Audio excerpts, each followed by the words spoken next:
Good morning and welcome to the sacred gathering, where our hearts embrace the spirit of love, joy, and unity.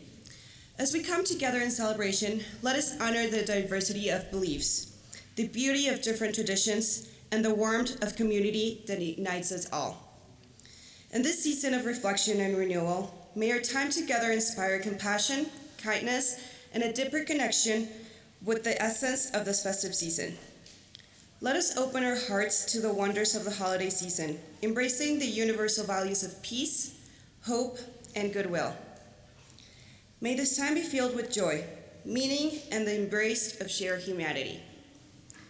We welcome all of you. Wherever you are, whatever your religion's background is, or lack thereof one, whichever your race and whoever you love, you can bring your whole self here. My name is Paola Turandot. I'm a member of our fellowship board, and I will be your service leader today. Thank you for joining us on this joyous day of celebration. Let us begin our service with gratitude and reverence. After the service, those on Zoom are invited to stay connected and visit others in the main room for discussion. Those who are with us at the Aldea can join us for coffee and cookies. I don't believe I have any index cards, so if we have any other visitors here today, would you please stand so that we can see who you are and personally greet you and ask you where you're from at our coffee hour after the service? Okay.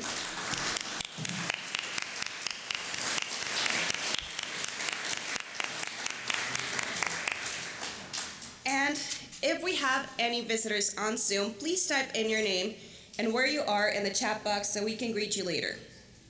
We do record our Sunday services in person. Just go to our website, UUFSMA.org, and click on Services at the top, then Previous Services. And while on the website, please check out our various events sponsored by the Fellowship and information on how to become a member.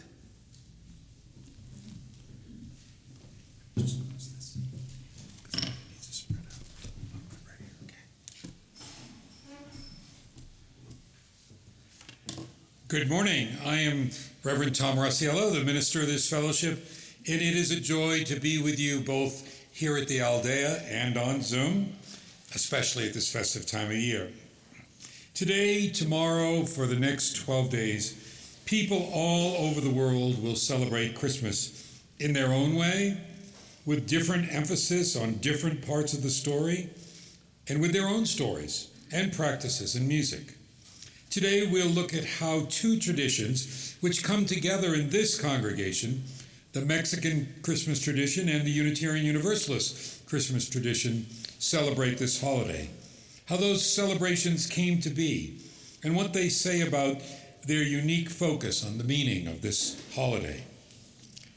Of course, there are also Christmas practices and customs, many symbols that are nearly universal, and that they're part of the celebration in many different cultures. And we begin today with two of those. The first, light. Let it be it from the candle of windows or wreaths, or held in the hands of carolers, or on strings of lights at Christmas trees, decorating homes, the light and warmth of fires in the hearth or bonfires in the field, and of course the bright shining stars, those hanging in the streets of San Miguel, as well as those in the night sky. Light is always part of our Christmas celebration. And each week, as Paula has just done, we begin our service with a ritual of light. We together have lit a flame. The flame is the symbol of the light and the principles and values that guide us. It is the light of our faith, a light that actually comes from many traditions. And in the past few weeks, we've welcomed the light of Advent, the light of Hanukkah, the light of solstice, to help us kindle our flame of faith. Today, it's the light of Christmas with which we light our chalice. And like the light of Unitarian Universalism, the light of Christmas draws our focus to a message of love, of justice, and of hope for the world. The Christmas light reminds us of some very important things: that we can overcome fear and cynicism with love, that good can still prevail over evil, that peace is possible. The Christmas light reveals that the order of things is not always as we might think. From lowly places, greatness can arise. And real success does not lie in attaining wealth or privilege or power of position, but in humility, inner peace, and love of family and friends. We're reminded that the birth of not just one child, but every child is a miracle. That every child has greatness within her or him. That life is good, and there is wonder in simple things. So it was with that light of Christmas that this morning we have ignited our chalice. Now, in addition to the Christmas tradition of light, equally important is the tradition of singing carols. Some songs are specific to one place or one culture, and those are as varied in style as the places from which they come. But there are also universals here, sung to the same tune with the same words all over the world. Today, tonight, tomorrow, congregations all over the world will invite their people to come into worship, to come celebrate the message of Christmas, most with the same carol, often sung in Latin, but also in translation in many languages. But the tune, so well known, so familiar, remains the same. So I invite you to rise in body or spirit and join in singing Adeste Fideles, O Come All Ye Faithful, a verse in Latin and then a verse in English. It's found at number 253 in the hymnal, and the words will appear on the screen.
Please remain standing for covenant. I'll do both English and Spanish? Both English and Spanish. Sorry. We respect the interdependent web of life and work for a just and peaceful world. We encourage the search for truth and meaning, strive for compassion in our relationships, and seek values that will benefit our lives and the lives of others. This is our covenant. Respetamos todos los estilos de vida, dentro de su red interdependiente y trabajamos por un mundo justo y pacífico. Alentamos la búsqueda de la verdad y la comprensión total. Nos esforzamos por mantener compasión en nuestras relaciones y buscamos valores que beneficien nuestras vidas y las vidas de los demás. Este es nuestro convenio. You may be seated. Can you light for me? We now enter into a very sacred time in this service where our members and friends share significant joys, sorrows, and concerns with their community. As we share each one, we light a candle, acknowledging that that person, that prayer, that thought is held in all of our hearts this morning. If you have a joy, sorrow, and concern that you would like someone to present in an upcoming service, please email it during the week to me. And if you come here, as some have this morning, and have one when you arrive, you can fill it out on a card, and it will be brought forward. And also, if you're on Zoom, you can type it into the chat now. Okay. So we're going to start out with joy. And where did it go? There it is. We actually have a double joy with Diana Maya. She is going to be visiting with her parents this week and have a week's vacation, but it's also when she's celebrating her birthday. So happy birthday, Diana.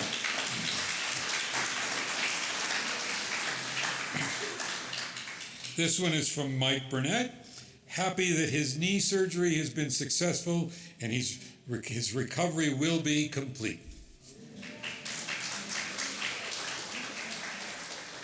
And Chris Chase writes that she spent yesterday and last night with the family of her Jóvenes Adelante student far from SMA in their house for the first time.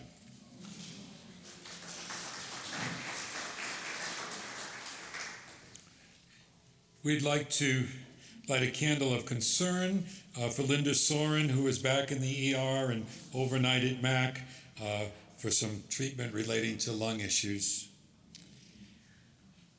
We light another candle, first with thanks to Deanna Akisian for being with Judy and Rosenthal and her husband George at this very difficult time.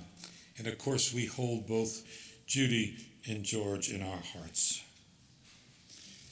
I'd like to light a candle for two couples who have been so involved in this congregation, are back in the States for medical reasons, but spoke with both of them this week. For Christy McHugh and her husband Bob.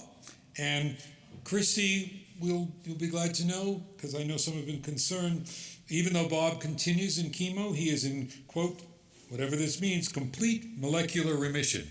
And so it's good news. And the chemo will continue for another year in the United States, but they're looking up.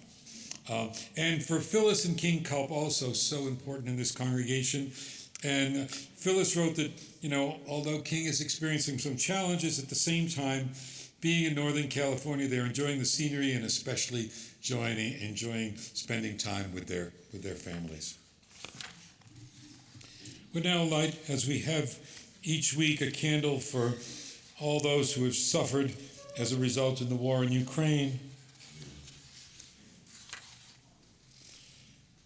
And we light another candle for the conflict in the Middle East and all the lives lost, injured, displaced people.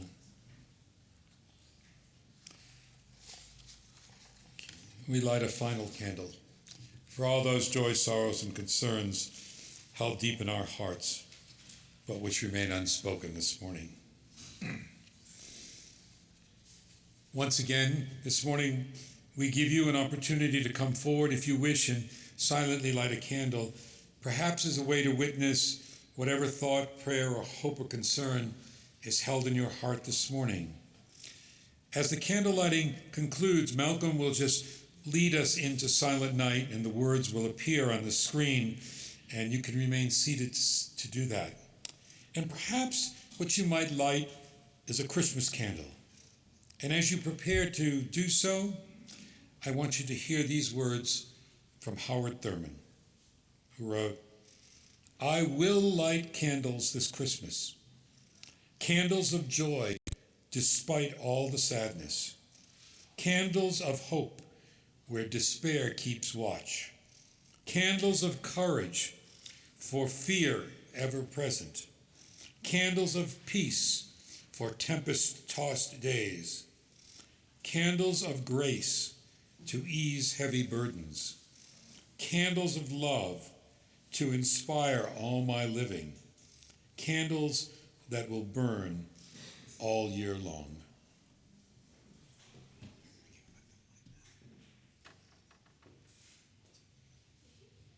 Please come forward if you wish to light a candle.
going to speak in Spanish now. So for any English speaker, please follow the English translation in your order of service. Is this little paper right here you'll find. And if you are on Zoom, please check the chat box. ¿Qué son las posadas?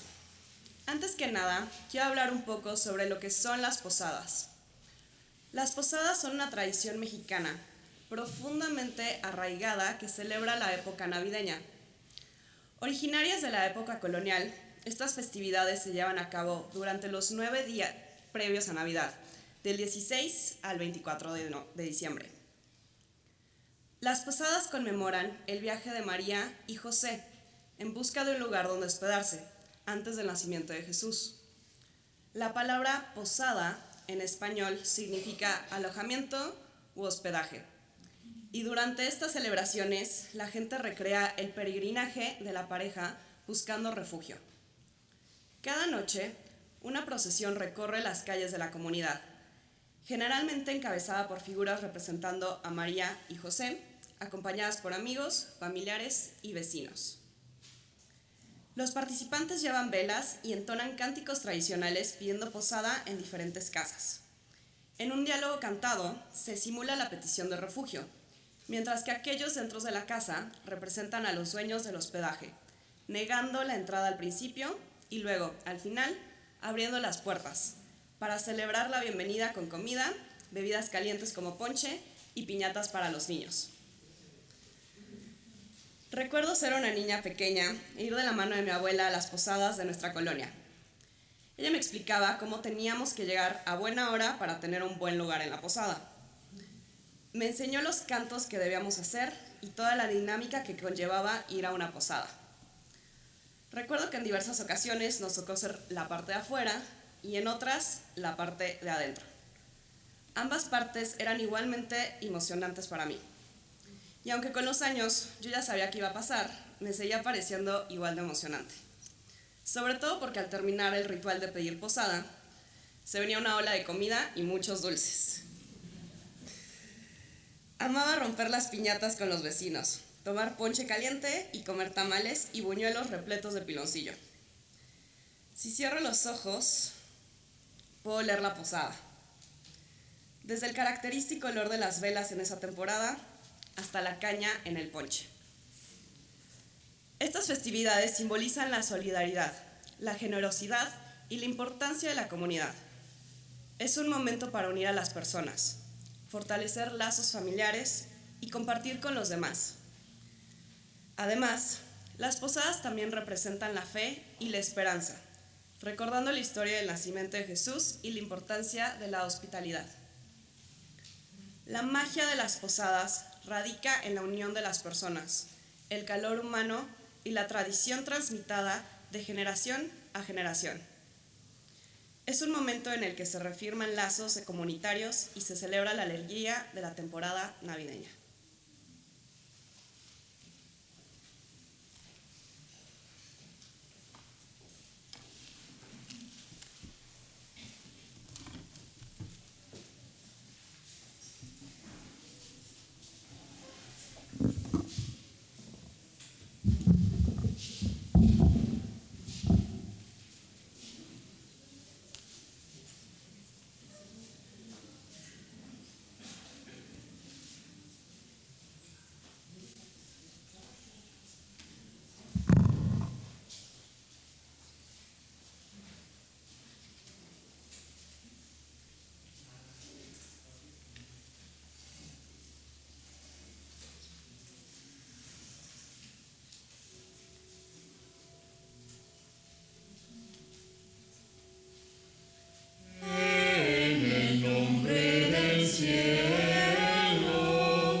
Thank you for sharing such richness from the Mexican tradition of Christmas. I want to share a couple of secrets with you this morning. I bet that you've heard people criticize, even condemn, the way Christmas is celebrated today.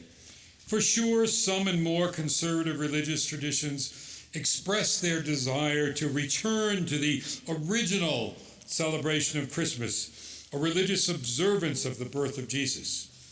They yearn for a return to the time of Christmas spiritual purism, to a religious-only holiday as they think it once was. Not all the commercialism, all the holiday parties, not the focus on Santa Claus. Okay, here's the first secret that may surprise you. The kind of Christmas celebration they yearn to return to never existed. You see, the early Christian church did not celebrate Christmas at all. It was the pagan Romans who decided to add a holiday for Jesus' birth in December into the celebration of the pantheon of gods. And if you know much about Roman celebrations, well, let's just say it was not a time of quiet spiritual reflection. The truth is that the celebration of Christmas has always been one of making merry, getting together with family and friends, decorating, giving gifts, and also sharing a religious story. What happened was that the celebration of the solstice, which had been going on forever, you know, the holly and the ivy, evergreen wreaths of trees, kissing under the mistletoe, and of course great feasts and gift giving, these practices became part of the Christmas celebration. It was only after the party got really wild that the Catholic Church offered a religious holiday, guess what, called Christ's Mass. As far as I can figure out, there never was a purely religious celebration of Christmas or anything close to it. In fact, by the 16th century in Europe, particularly in England, Christmas was a rowdy time of excessive indulgence in drinking and food that lasted for days. In fact, this was in part what our Puritan forebears were reacting against when they got on that boat in 1620 and headed for the New World. So in Massachusetts, where they went in the 1600s, the Puritans banned any celebration of Christmas at all. There were no church services on Christmas. It was a work day. Shops were required to be open, and special holiday cakes and treats were banned. Christmas was officially declared illegal, and to your surprise, remained so for nearly 150 years. So how's that for bah humbug? Well, obviously something changed. Starting in the 1800s, the elements of the Christmas celebration that we know today began to appear and spread. And here's where the second secret comes in that I want to share. Do you know who caused that to happen? It was the Unitarians. As strange as it might sound to you today, Unitarians saved Christmas. Okay. So how did that happen? Well, you're going to find out. Well, Unitarians saw an opportunity. In the early 1800s, Unitarianism was on the rise. They were well-educated thinkers and writers and had new ideas. They believed Christmas could be a holiday to promote what they now saw as at the core of religion, values like generosity, charity, equality. And having abandoned the harsh physical discipline of children, they were focused on ways to instill values in their children that wasn't harsh. At the same time, Christmas celebrations had started to come back into the U.S., brought by Irish immigrants and others, and a bit of the rowdiness was returning. But here are the facts on how the Unitarians saved Christmas and actually created the celebration that we know today. In 1823, Clement Moore, a Unitarian, wrote A Visit from St. Nicholas. We know it today as the night before Christmas. In it, he transformed St. Nicholas, a Catholic bishop noted for works of charity, into Santa Claus, one who believed in the worth and dignity of every child and in bringing them joy. At about the same time, the tradition of the Christmas tree, which existed since 1700s in Germany, was brought to New England by Unitarian Charles Follen, a German immigrant, first German professor at Harvard, and minister of the Unitarian Church in Lexington, Massachusetts, known today as the Fallen Church. The practice of bringing an evergreen tree into your house and decorating it, and it spread quickly among Unitarians and then among others. The practice of families gathering around the tree and gift giving was observed by Unitarian poet and author of The Rime of the Ancient Mariner, Samuel Coleridge, when he was on a trip to Germany. And he wrote and shared an account of the joy it brought and the love and generosity it expressed in the leading Unitarian periodical of the time. Soon, it became a practice in the United States. And of course, it was in 1843 that Unitarian Charles Dickens cemented the seal of Unitarian values on Christmas with his publication of A Christmas Carol. That wonderful story of old Scrooge and Bob Cratchit and Tiny Tim brings charity to the forefront of Christmas celebration and reminds us that how we treat each other matters deeply. Dickens, too, uses Christmas to teach Unitarian values. And now the story of the birth of Jesus was not left out by Unitarians, but the values expressed in that story, the values that were taught by Jesus, are what is emphasized. Not the Puritan notion of a Savior born to atone for sins, but instead a messenger of peace and of love and hope. There were moral messages in the biblical story, and that's what the Unitarians sought to do in their revival of Christmas. And here's a good example of what I mean. In 1849, Unitarian minister Edward Hamilton Sears was at a very low point in his life, depressed and weighed down with both personal suffering as well as the troubles of the world. But that Christmas, he sent out word that he had written a carol and would like singers to come to his home and try it out. A spinet piano was brought to his home on a horse-drawn sled, and a choir of neighbors gathered to sing. The carol they sang was It Came Upon the Midnight Clear. And although certainly grounded in biblical tradition, when you sing it, notice that the focus is not on Bethlehem, but on the events of Sears' time. This carol is about war and peace. It was probably written in response to the Mexican-American War that had just ended. That's the same war Unitarian Henry David Thoreau was protesting when he wrote Civil Disobedience in the same year. You'll notice that unlike most carols, this one is not an account of what happened 2,000 years ago, but rather a call to hear the message of peace and goodwill today. So please rise in body or spirit and join in singing Unitarian Christmas Carol, It Came Upon the Midnight Clear. It's number 244 in the gray hymnal, and the words will appear on the screen. It came upon the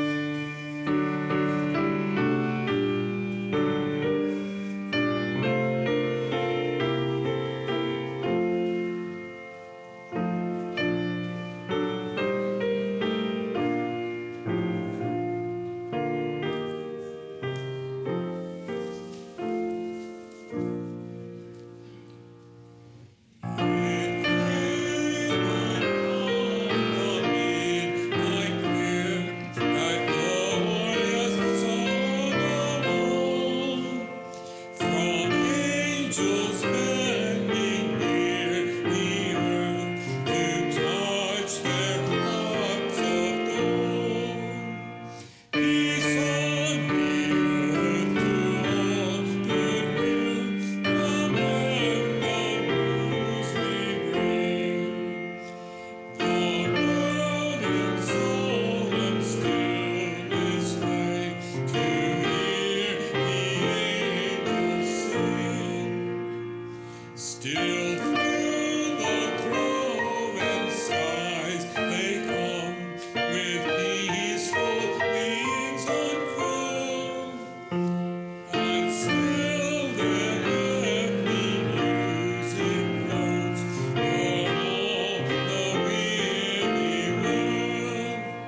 Please be seated.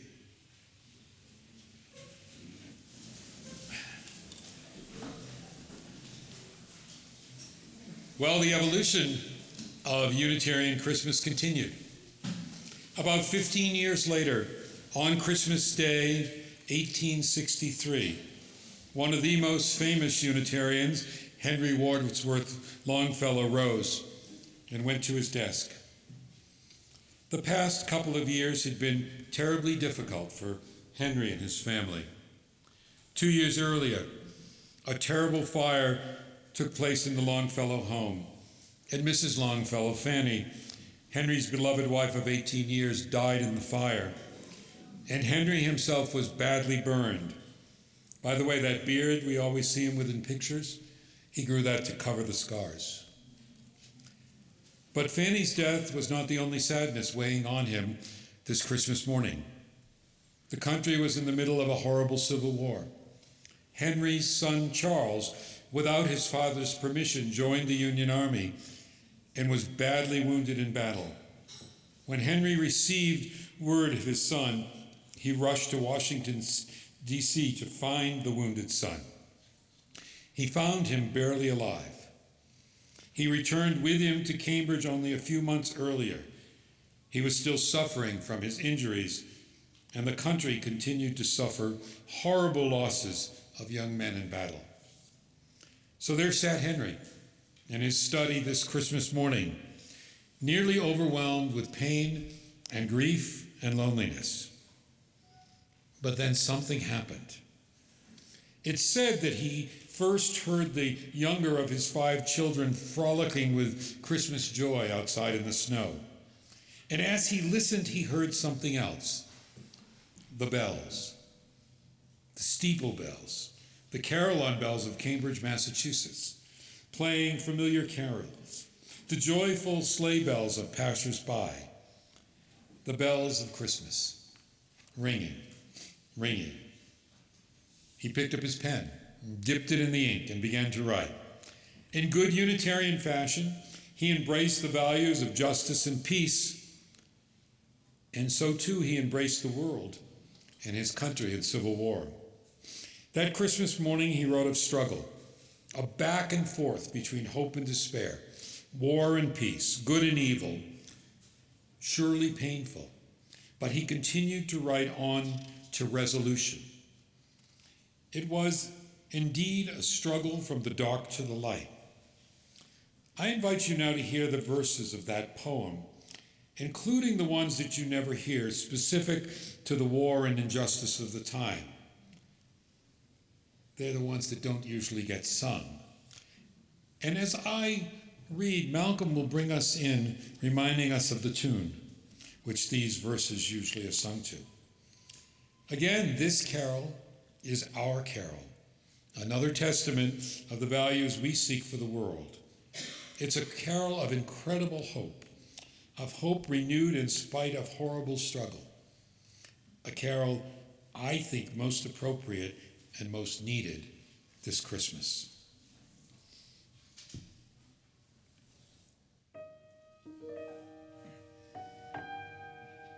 I heard the bells on Christmas Day. Their old familiar carols play, and mild and sweet, the words repeat of peace on earth, goodwill to men. And thought how, as the day had come, the belfries of all Christendom had rolled along the unbroken song of peace on earth, goodwill to men,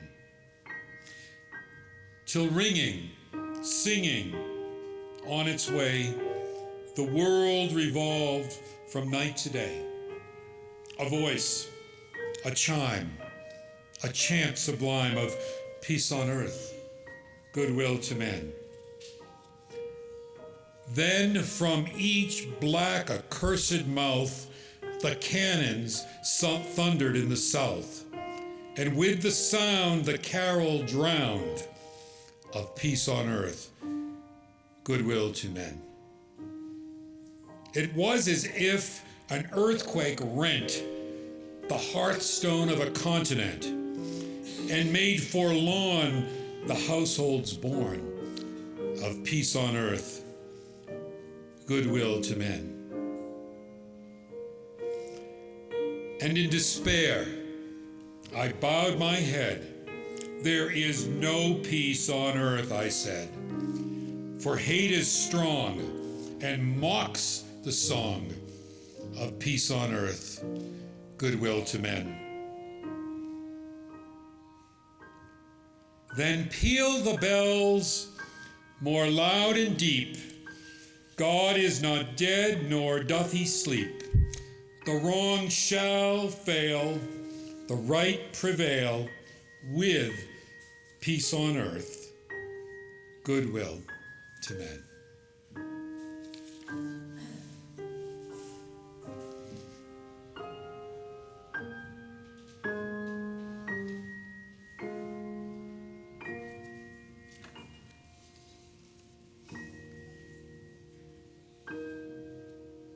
Well, not all Unitarians who made contributions to how we celebrate Christmas were as famous as Henry Wadsworth Longfellow. I want to share with you a story as told by Robert Fulham in his book, It Was on Fire When I Lay Down on It. Our story. It's a story about a man named John Pierpoint. John Pierpoint died a failure. In 1866, he came to the end of his days working as a menial file clerk in a government office. His life had been a long, long string of defeats, of failures. You know, things began well enough. He graduated from Yale, which, by the way, his grandfather had helped to found. He chose education as his profession with some enthusiasm. He was a failure as a school teacher. He was too easy on the students. They got rid of him. And so he turned to the legal world, and he was a failure as a lawyer. He was too generous to his clients and too concerned about justice to take cases that would bring the good fees. The next career he took up was as a dry good merchant. He was a failure as a businessman. He could not charge people enough for the goods to make a profit, and he was too liberal with credit. He went bankrupt. In the meantime, he had been writing poetry, and though a little was published, he didn't collect much in royalties, not certainly anything to make a living on. He was a failure as a poet. So he decided to become a minister. Where we heard this, right? Now, went off to Harvard Divinity School and was ordained minister of the Hollis Street Church, a very famous Unitarian church in Boston. But his positions for prohibition and against slavery got him crosswise with the influential members of that Boston congregation, and he was forced to resign. He was a failure as a minister. Well, politics seemed like a place where he thought he could make a difference. He was nominated as the Abolitionist Party candidate for governor of Massachusetts. He lost. Undaunted, he ran for Congress under the banner of the Free Soil Party. He lost. He was a failure as a politician. The Civil War came along, and he volunteered as a chaplain in the 22nd Regiment of the Massachusetts Volunteers. 2 weeks later, he had to quit, having found the task too much a strain on his health. He was 76 years old, but he couldn't even make it as a chaplain. Someone felt sorry and found him an obscure job in the back office of the Treasury Department in Washington, and he finished out his last 5 years of his life as a menial file clerk, and he wasn't even good at that. His heart wasn't in it. John Pierpoint died a failure. He had accomplished nothing he set out to do or be. But from the distance in time, one might say he was not, in fact, a failure. His commitment to social justice, his desire to be a loving human being, his active engagement in the great issues of the time, these are not failures. And much of what he thought of as defeat became success. Education was reformed and children were treated differently in schools. The legal process was improved, credit laws were changed, and above all, slavery was abolished. But in another very important sense, John Pierpoint was certainly not a failure. In fact, every year, come December, we celebrate his success. We carry in our hearts and minds a lifelong memorial to him. It's a song, not about Jesus or angels or Santa Claus. It's a terribly simple song about the simple joy of whizzing through the cold winter in a sleigh pulled by one horse and with a company of friends laughing and singing all the way. It's a very simple song that 300 or 400 million people around the world know and sing. And for most of them, it's a song about something they have never done but can imagine. A song when just the first few notes are played, we're all in the Christmas spirit. Yes, John Pierpoint, who failed at just about everything he tried, wrote this carol that we'll now sing in just a moment. The words will appear on the screen, and I hope you enjoy singing another Unitarian contribution to Christmas, Jingle Bells.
Please be seated.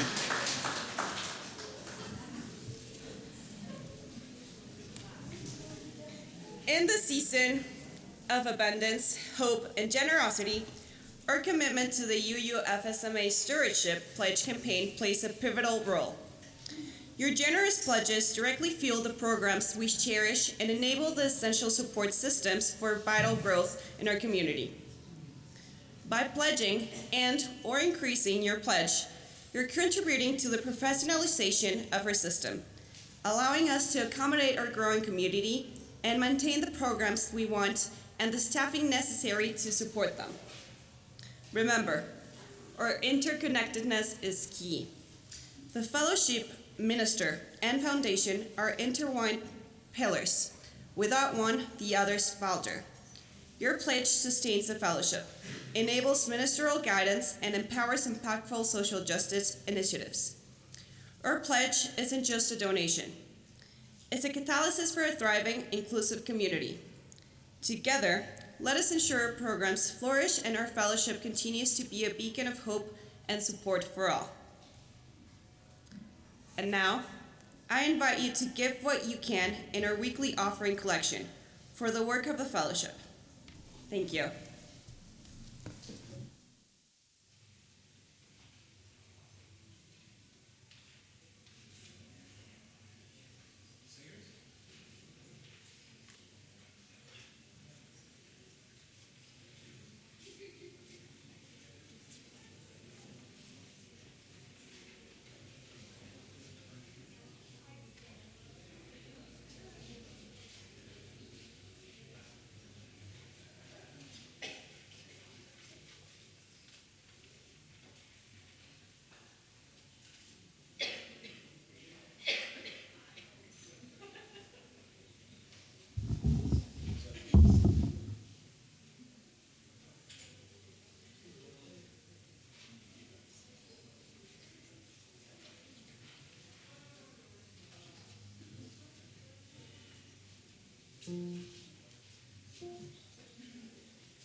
Played for us for the first time, Uriel, so thank you to him.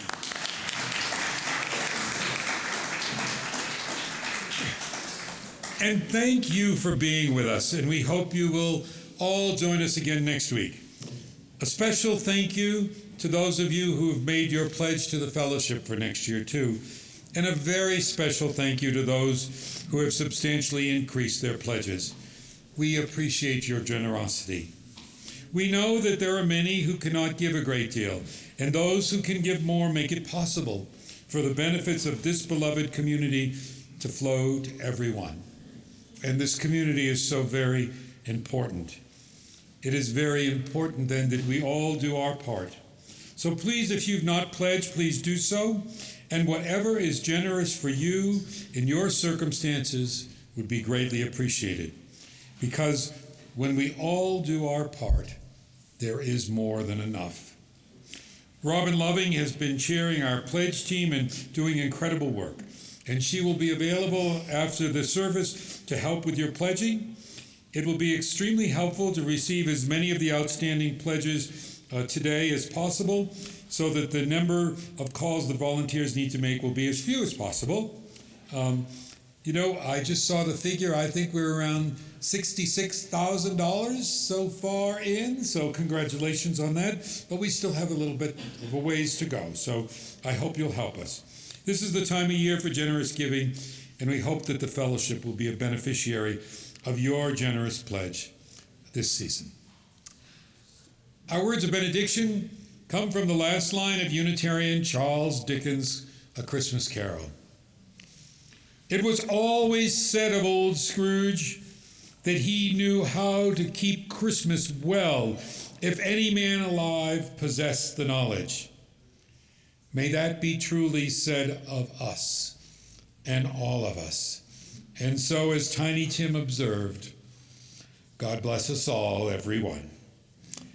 We now extinguish the flame, but not the light of love, of peace, of justice, of generosity, not the light of our faith tradition, and not the light of the true spirit of Christmas.